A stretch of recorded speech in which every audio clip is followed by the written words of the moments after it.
Today I want to focus on an area which not everybody is particularly good at. It's not something I particularly enjoy, but you might be very good at this, in which case this is going to fit right into your skill set. Welcome to the HMO Success Podcast. I'm your host, Wendy Whitaker-Large, and I'm here to help you create a profitable HMO portfolio. Whether you're a brand new investor or you've been at it for a number of years, my podcast is here to help you make the most from your business, whether that is starting up, scaling, or systemizing. Please hit the subscribe button to make sure you never miss an episode. And if you've got an awe-inspiring project, an inspirational investing story, or a unique approach to HMOs, I'd love to hear from you. It is the third P in the creating a pipeline of deals process. If you remember, the first three are process, perception, and this third one, paperwork. Next week, we're going to talk about persistence. So yes, today is all about the paperwork. You see, creating a pipeline of deals requires a systematic approach to finding deals. And too often when I work with people, they're rather sporadic at doing this. You might recognize this in yourself, that you get the enthusiasm up, you're going to start investing in property, investing in HMOs, you go onto Rightmove, go onto Zoopla, sign up for all the alerts possible, you define your investing area, but within a few days or even a few weeks, other things take over. And you suddenly find that, oh dear, where you should be looking for properties, where you should be responding to potential deals or viewings, suddenly other things take over and you've let it slip. This is, of course, why being mentored or coached by somebody gives you the advantage, because you have somebody else who's keeping you accountable. And that's one of the things that I bring to my mentoring program is a sense of accountability. If you say you're going to do something, I will help you to achieve it. But even if you have that attention to discipline and to making things happen and to taking action, how do you create a pipeline of deals? If you listen back to my first two episodes on this, you'll hear how to create a process and a campaign and how to use your perception to understand the interchange, the communication that you're going to be having with your vendor, with the person who's hopefully going to sell you their house so that you can turn it into an HMO. So this week, I want to talk about something much more practical, which is down to the right paperwork. Now, if you've got a motivated vendor, you've got somebody that you know you can work with, the communication, the conversation has worked well, this is the time when you need to implement a structure. You need to have the right paperwork to be able to actually get that deal over the line and seal it. Now, before you start any paperwork, it's really important to gather some core pieces of information from a vendor. So I'm going to talk to you today about what that process is. Let's imagine you've had a really positive communication, a really positive conversation with a vendor. How do you then take forward that communication and actually make it a reality? How do you turn that conversation into a deal? Now, it could be that your vendor first found out about you from your leaflets, your posters, banners, maybe postcards, even social media advertising. And all of that work that you've been doing to run your campaign will have resulted in some interest from people. People who perhaps don't want to go down the traditional route of using an estate agent. And so therefore, they want to use somebody like yourself who's a little bit more confidential. They may have reasons why they want to sell fast. So therefore, using somebody who's local and who looks trustworthy, that's their preferred option. The process of paperwork covers steps before you meet the vendor and also during the time that you're with the vendor in person and also after you have that initial meeting. So what I'm going to be covering today includes some of the sort of pre-meeting or the pre-vendor meeting gathering of information that you need. This is really key because what will probably happen as a result of all this wonderful campaigning that you've been doing, that people will be reading your leaflets, your postcards, all the materials that you've been putting out. And that's great. But Ideally, what you want to do is have an initial phone call. On that phone call, you will be able to suss out exactly where the vendor is. How determined are they to sell? Possibly how long have they had the property on the market? What's their problem? Now, they might not reveal all of this to you on the first phone call, which is why this phone call needs to lead to a meeting. But in that initial phone call, you can perhaps start to take some basic information. I mean, for example, you need to know where the property is, don't you? So you're going to be wanting to ask them, what's the address of the property and what's the details of the vendor? How can you get hold of them best? Would they prefer to be emailed? Would they prefer to be text or WhatsApped or called? You could ask on that initial phone call how long the vendor has owned the property. Do they live there? How have they been using the property? How quickly does the vendor want to sell? Now, this is a key question, which may you may find that when you ask it again, which you probably will do when you're in front of the vendor in their living room, they'll probably give you a slightly different answer. It's very likely that on the first conversation that you have, people aren't necessarily going to reveal all the answers to you that you want to find out. But you will get a flavour of why that person has responded to your message and why they want to speak to you. So a few basic pieces of information, don't keep them on the phone too long. The main thing is to organise a face-to-face meeting. This is really critical because it's at that face-to-face meeting that you'll continue to build up that rapport with that potential vendor. And remember, people buy from people who they know, they like and they trust. So in all of these processes, what you're trying to do is to create that rapport so that somebody knows you, they like you and they trust you. Be friendly on the phone, be open. Remember, we spoke about how to listen to other people, how to perceive how other people are coming across. It's harder on the phone because you haven't got body language, but nevertheless, try and think about how that person is communicating to you, even in the pauses, even in the way that they structure their sentences, even in the way that they talk to you. Now, let's imagine that you've got some basic information, you found out a bit about them, why they want to sell. Now, the next step would be to say, I'd love to come and meet you and view the property, because by doing that, I can give you a much better idea of what's possible. At that stage, I wouldn't even commit to making an offer. I wouldn't commit to saying that you will ever even make an offer. I think it's about exploring possibilities. Now, at that stage, it's likely that the vendor will say, yes, that's great. Can you do Thursday at 1 p.m. or Friday at 2 p.m. or whatever it is? And it's important that you have an idea of when you're free, when you're available to do this. Because it's so exciting when somebody phones up that you want to immediately commit to ensuring that you can go over to the property and meet them and do the viewing. Make sure you've got your calendar in front of you or your diary so you can book them in and stick to that appointment. There's nothing worse than having an appointment, particularly the initial one, changed. Because remember, they want to know you, they want to like you, and they want to trust you. And reliability is a key factor in building up trust. So make sure that whatever you agree, you can commit to. Now, the property may well be a little bit far away from where you live. So remember to make sure that you've timed in some journey time, plus a little bit of extra, so that when you get there, you're prepared, you're not rushed, you've got everything you need.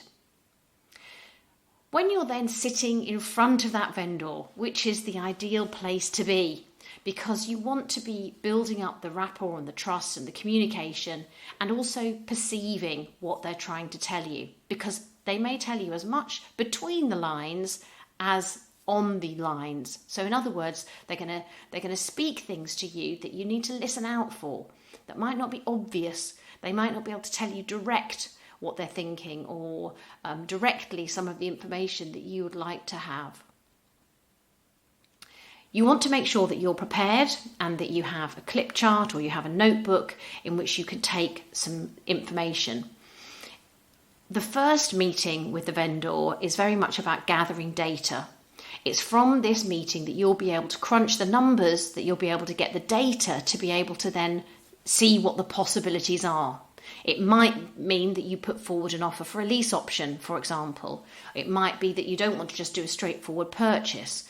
Or it might be that the vendor really wants to sell, but they're willing to negotiate on the price. All these things need to be gathered by you so that when you go ahead and put something before them, it's got the weight of data behind it. So, what do you need to ask them? I think going back over the reasons why the vendor wants to sell is very important, and don't brush over this too quickly. Understand a little bit more why it is that particular reason, divorce, downsizing, moving abroad, debt, maybe death, all the D's, those could be the reasons why. But, find out a little bit more about that. Obviously, be sympathetic as well. Show a bit of humanity. Because although there might be a deal in it for you, this person's life has probably undergone quite a bit of trauma potentially, or pain, for them to be sitting there discussing this with you. So a bit of sensitivity is a good thing to provide in these situations. You might want to ask why the property isn't already up for sale with an estate agent. That's often a key question that somebody will reveal some information to you. Are other people involved in the decision? Which other people need to be involved in the decision? What kind of debt do they have on the property? So is there a mortgage? Is there a second charge? Maybe there's some more finance that's been secured against the property. And find out when that was taken out and how long that now has to run. What kind of mortgage is there on the property? Is it a repayment mortgage? Is it an interest-only mortgage? And what's the remaining term? And keep reminding the vendor that all of this is highly confidential. You won't share this with anybody. This is not for anybody else's ears. This is just for you to be able to crunch the figures and see what's possible. Now, in terms of the vendor's personal situation, it's useful to understand whether they have purchased another property, and has that already been agreed? Sometimes that can be a key reason why somebody needs to sell fast. How would the vendor feel about letting out the property rather than selling it?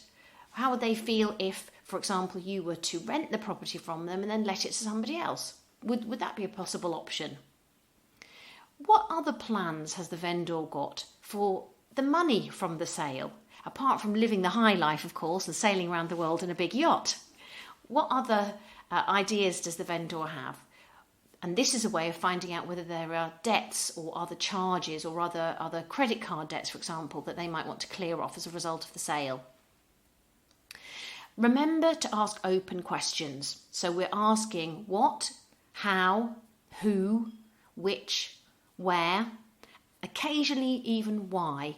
But try and keep these questions as open as possible so that the vendor, the person selling their property, feels that you're listening to them. And if you feel that you need to explore it a little bit more or ask a supplementary question, go ahead and do that and take notes. Now, these pieces of data, the debt that the vendor has on the property, any mortgage, the reason why, the speed of transaction, this is what is your key bread and butter to be able to then put together an offer. By looking at other properties in the area, you can gauge what their value is. You can gauge somewhat of what this particular property may be worth. But for you, it's not so much what the property is worth today, it's what it could be worth in the future. And some creative deals allow you to tie in that price today. For example, a purchase lease option. It enables you to tie down a price today, but you don't pay for that price today. In the meantime, you'd be simply renting it from that particular vendor. So once you've got these core pieces of information, you can then go away and crunch your numbers and come up with a suitable offer. And remember that suitable offer might not just be purchasing the property, it can be other forms of securing that property. And remember to present them clearly and slowly to the vendor. It might be that you want to go and have another face-to-face meeting so you can explain what your offers consist of. Again, be prepared for questions, but don't overwhelm the vendor. And I always think it's a very good idea to write out what I call a proposal and make this something that the vendor can go away and have a think about. You don't have to push them into a corner. It's not a hard sell. Remember, they need to know, like, and trust you if they're going to work with you. Now, the chances are that your vendor has never heard of some of what you're talking about and was probably thinking that you were just going to make a simple offer to purchase the property. They might be pretty mystified if you start talking about lease options, rent to rent, or delayed completion. So try to avoid jargon. It's very important that when you're presenting a deal, you make it as simple and as easy as possible for somebody to understand. Generally, people understand what renting is. Generally, they have a good understanding of how that relationship works, perhaps between tenant and landlord. But most other things, most people have never ever heard of, and you'll just blind them with science if you start to do that. Your communication skills when presenting a deal will be paramount to whether the offer is accepted or not, because part of the art of communication, part of the art of making an offer and having the offer accepted is how you come across. Does the vendor actually want to deal with you? Have you treated them well? Have you dealt with them with politeness and good manners and appreciation? Practice your delivery with someone else before you go to the vendor's house so that you can get some good feedback if you're unsure of your ability to be clear and to be able to present it without using jargon. So the next face-to-face meeting will happen at this meeting, or possibly over the phone or on a Zoom call, but potentially face-to-face is better. You want to present your options to that vendor and then come up with a plan. Have an agreed way of proceeding. What are going to be the next steps? Let's say the vendor says, well, I want to go away and think about it. That's fine. In that case, is it possible to have another chat next Thursday? I can do Thursday at 2 or Friday at 6. Which would you prefer? Give the vendor options. So again, they don't feel cornered. They don't feel like they're being pressurized. On the other hand, if you know that time is of the essence because they've already told you they need to make a quick sale, they're going to have to make a quick decision. So paint the picture for them. Make it known that you're willing to do this quickly, that you've got a team behind you that can implement it fast, but what you can't do is have them procrastinate on the decision. They need to make a decision fast. Let's speak tomorrow afternoon at 4. And in the meantime, they can go away and speak to whoever else is involved, whether there's somebody else who owns the property, and you can go away as well and think through your offer and make sure there's no holes in it. At the same time, you also probably want to be highlighting to your legal team, your conveyancer, your solicitor, that you are going to have to start getting some paperwork drawn up. Now, once you've had a successful meeting, it's vital that all of these details are captured in a heads of terms agreement. So the heads of terms agreement simply lays out the steps that have been agreed by you and the vendor, the agreement, so the key parts of the agreement. Let's imagine, for example, that you've agreed a rent-to-rent deal. Well, what you want to be agreeing is when you will take over the property, what the rent is going to be to the vendor, how long that agreement is going to take, and what's included. So how much is the landlord going to be responsible for, because they're going to become a landlord now, and how much are you going to be responsible for in taking over that property? So it needs to be a fairly simple agreement, but it lays out the key roles and responsibilities that the partners in the agreement will take. You need to take 2 copies, and if there are some alterations, make sure you alter them on both copies and then sign them, and each partner should have a copy. Once you've got a heads of terms agreement, this then forms the basis for your legal documentation.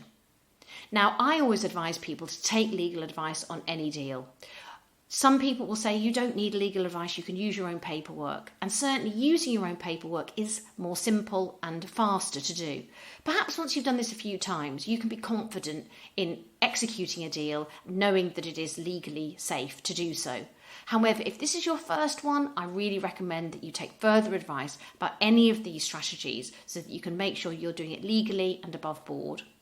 It's also worth bearing in mind that many general property solicitors are not well versed in creative deal strategies, so you'll have to find somebody who can do this.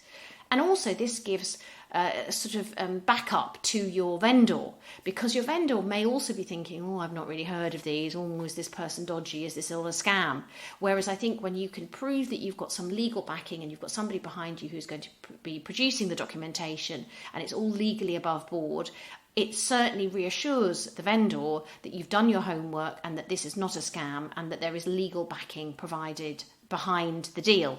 You can also share the details of your solicitor and explain that it might be a good idea for the other person to get some legal advice as well. If they don't have their own specialist advisor or solicitor, you may have to refer the vendor to your specialist advisor in order for the deal to go through. So once you've got all of that paperwork together, and once it's now in the hands of the legal team, you want to be pushing that through as fast as possible. Whether it's a rent-to-rent, delayed completion, or a purchase lease option, there are very fast ways to be able to transact those deals. And I would imagine within 2 to 3 weeks, it should all be done and dusted. And then you have your very first property, possibly that you're going to turn into an HMO or some other kind of some other kind of use that you might put this property to. But if it's, for example, rent to rent, very, very exciting. You've got to think through all the practicalities of how that's going to work. And there will be, of course, quite a lot of toing and froing between yourself and the vendor, who is now no longer really a vendor because they're not selling it. If it's a purchase lease option, there's going to be other questions that will come up. So make sure that you give time to managing the process of this transaction, because that's really important, that you don't just put it in the hands of specialists and then stand back. You still need to be actively involved to push it right over the line until that amazing day when you can pick up the keys and say, yes, I've got my first deal. Next week, I want to talk to you about persistence. This is the 4th step in the 4-step process of creating a pipeline of deals. This one is to do with activity, but also mindset, a really key ingredient to make sure that you continue to be successful as an HMO property investor. I look forward to speaking to you then. Thanks for listening. Thank you for listening to the HMO Success Podcast. If you'd like to know more about how you can create a profitable HMO business, please visit our website, hmosuccess.co.uk, to find out more. We have plenty of free tools and information for you there, and also on our Facebook group, The Ultimate HMO Success System. We look forward to connecting with you very soon. Thanks for listening.